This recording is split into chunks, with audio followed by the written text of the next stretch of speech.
ang ating kapatid ay nag-decide na yumakap sa Islam.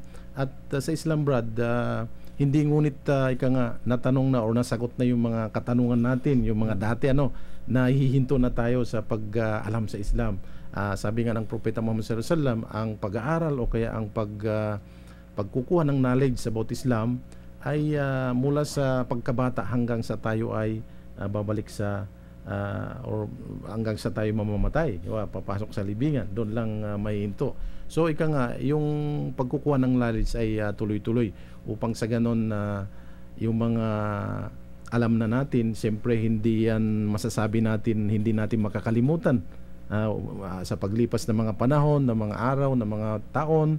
May mga bagay na noon alam natin pero ngayon nakalimutan na natin.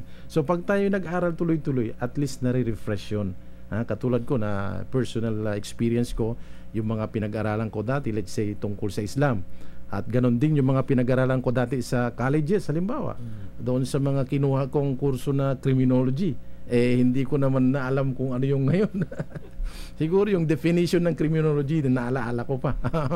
Pero yung mga ibang bagay na kung saan pinag-aral, pero yung nga ang sinasabi na kailangan reviewin at revisahin yung mga bagay-bagay. Alhamdulillah, napakaganda po ang paglalakbay ng ating kapatid. At sa ngayon, ang ating kapatid ay masasabi natin siya ay isang practicing na Muslim at gumagawa ng mga obligasyon bilang isang Muslim. Mashallah. Matanong ko si Brother Abdullah. Si Brother Abdullah ay mashallah, siya po ay tubong kabanatuan din, Brad. Bicol po ako. Mashallah. Taga Bicol pala si Brad. Tapos nakapag-asawa dito. Ako pa nakapag-asawa po ako dito. Mashallah. So, Brad, yung katulad din ng kay Brother, pwede mo bang isalaysay sa amin ng konti kung papaano na sumpungan mo or nakita mo itong Islam? Bali po sa yung napangasawa ko po ngayon, nabanggit lang po niya sa akin na mag-Islam po kaya kayo. Mag-embrace po kayo ng Islam.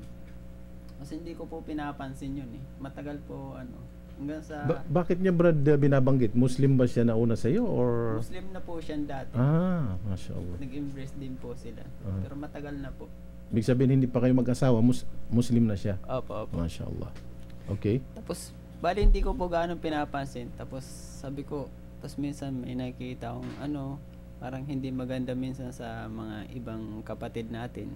Pero minsan po pala, hindi po dapat minsan sa kaugalian ng mga taong Muslim na sa labas. Kailangan yung aral po mismo ng Islam. Mashallah. So anong taon yun na napagpasyahan mo na mag-Muslim ka, nag-embrace ka ng Islam? 2006 po eh. 2006? Opo. Mashallah. So, mashallah. So, anong ginawa mo nung in-advisean ka ng asawa mo na bakit hindi ka mag-Muslim? Nag-research ka or... Hindi, pinag-iisipan ko po, matagal po eh. Ilang taon din po kasi 2003 po kami naging magkatrabaho po. Tapos hanggang umalis po siya doon sa trabaho namin. Umuwi na po siya dito. Hanggang sa wala po kaming communication noon. Tapos hanggang sa minsan napadaan po ako ng isang masjid. Pero matagal dito sa Cabanatuan? Doon po sa sa Las Piñas. Kasi naiwan po ako doon po ako nagtatrabaho sa Maynila. Mashallah. Babike lang po. Tapos sabi ko may masjid dito. Tapos dumaan po ako. Tapos sabi ko, nangumusta lang po ako. Tapos may nag-abot po sa akin ng pamphlet.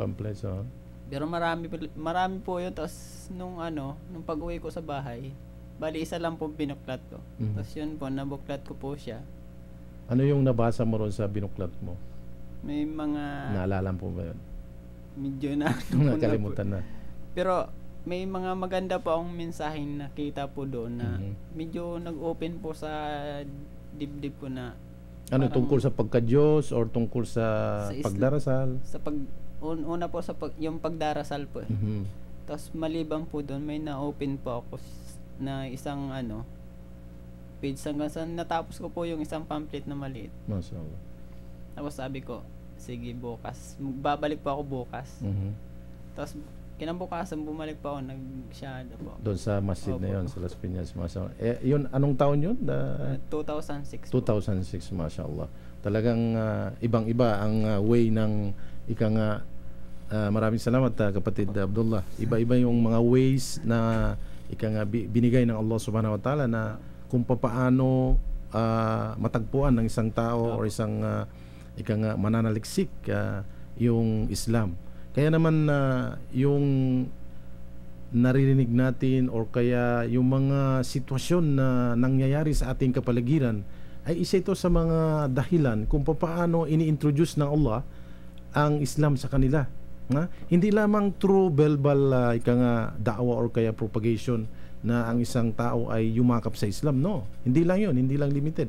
Minsan, ang isang tao, nakita ka lang niya naggumamit ng tagiya sa ulo, yung nilagay nating tagiya inkopya, ay doon ma-open yung kanyang pintuan para magtanong tungkol sa Islam. O para yun ang naging dahilan na yumakap siya sa Islam.